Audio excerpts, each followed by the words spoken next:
How to remove close friends on Instagram. Hello everyone, I am Bishaka and welcome to our channel. Now let's get right into the tutorial. Firstly, go ahead and open the Instagram application on your device and make sure you were signed in. And if not, then go ahead and sign yourself in. Now tap on your profile icon on the bottom right of your screen and further tap on the three lines on the top right of your screen. Further, under the Who Can See Your Content tab, tap on the Close Friends option.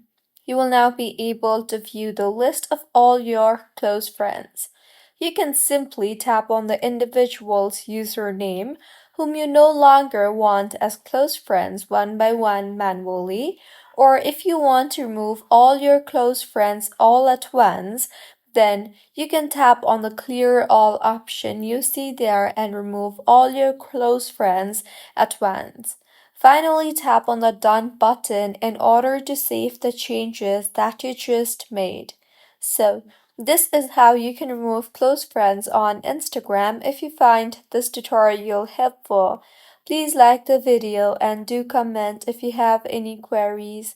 Also, do subscribe to our channel for more helpful tutorials like this. See you on the next one.